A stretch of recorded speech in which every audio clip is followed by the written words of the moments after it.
나는 어릴 적부터 무서운 이야기를 참 좋아했어요. 무서워하면서도 끝까지 듣고 보는 걸 멈출 수가 없었죠.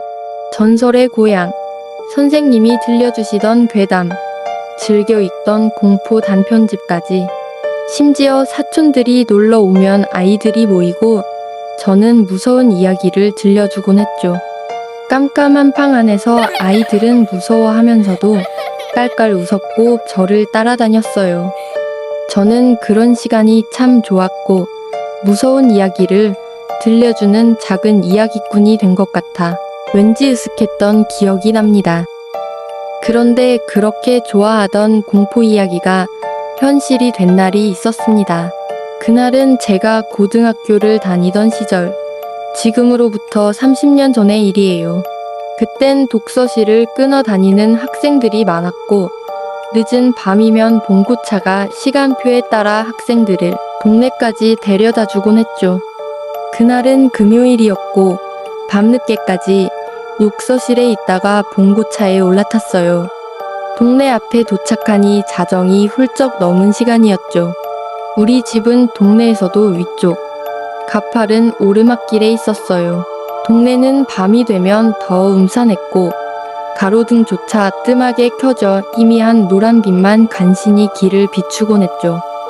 나는 익숙한 골목길을 따라 길을 오르고 있었고 마지막 굽은 길목을 돌아 집이 보이는 언덕 아래에 섰어요. 그 순간 눈에 이상한 게 들어왔어요. 우리 집 대문 위쪽 근 오픈 자리 어딘가에 무언가 검은 형체가 앉아있는 게 보였어요. 처음엔 천조각이 바람에 펄럭이는 건가 싶었는데 가만히 보니까 사람의 형체였어요. 그 존재는 긴 도포자락 같은 검은 옷을 입고 있었고 다리를 털썩 마치 흔들리자에 앉은 듯 무심하게 내리치며 도포자락을 함께 펄럭이고 있었어요. 그 움직임은 놀라울 정도로 자연스러웠고 너무도 현실적이었죠. 그리고 소름 끼쳤던 건 그것이 아래쪽 집이 모여있는 방향을 응시하고 있었다는 거예요. 그 도포자락은 밤의 바람을 따라 펄럭 소리 없이 흔들리고 있었어요. 그 순간 저건 저승사자야. 확신이 들었죠. 그 짧은 찰나에 알겠더라고요. 저는 그대로 아래로 미친 듯이 뛰어내려왔어요. 공중전화 붓으로 달려가 떨리는 손으로 전화카드를 꺼내 집에 전화를 걸었어요. 엄마, 대문 위에 저승사자가 있어. 검은 도포자락. 나 무서워서 집에 못 들어가겠어. 다행히 엄마는 전화를 받았고 잠옷바람으로 금세 밖으로 나와주셨어요. 나는 엄마 손을 꼭 붙잡고 다시 집 앞까지 올라갔고 그곳엔 아무것도 없었어요.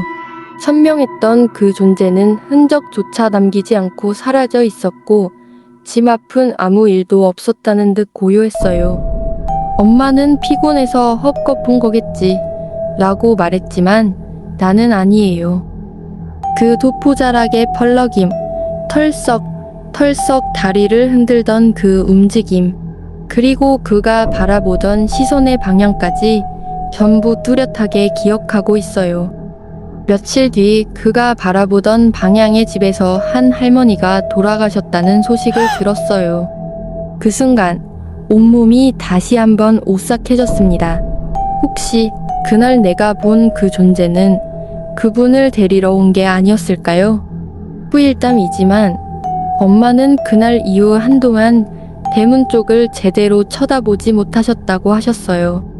그리고 저는 그 일을 떠올릴 때마다 문득 이런 생각을 해봅니다. 나는 어릴 때부터 무서운 이야기를 좋아했고 무서운 이야기에 끌리고 그 기운에 민감했어요. 아이들에게 무서운 이야기를 들려주던 작은 이야기꾼이기도 했고요. 그래서 어쩌면 그날의 그 존재도 느낄 수 있었던 게 아닐까? 저승사자는 이야기 속에, TV 속에, 상상 속에 있는 존재죠. 하지만 그날 저는 그를 직접 보았다고 믿습니다. 지붕 위에 앉아 누군가의 집을 응시하며 도포자락을 펄럭이고 다리를 털썩 흔들던 그리고 며칠 뒤 그가 바라보던 그곳에서 한 사람이 세상을 떠났습니다. 지금 이 순간에도 어딘가의 지붕 위엔 그가 앉아 있을지 모릅니다. 다음 누군가의 이름을 부르면서요. 여러분의 구독과 좋아요는 큰 힘이 됩니다.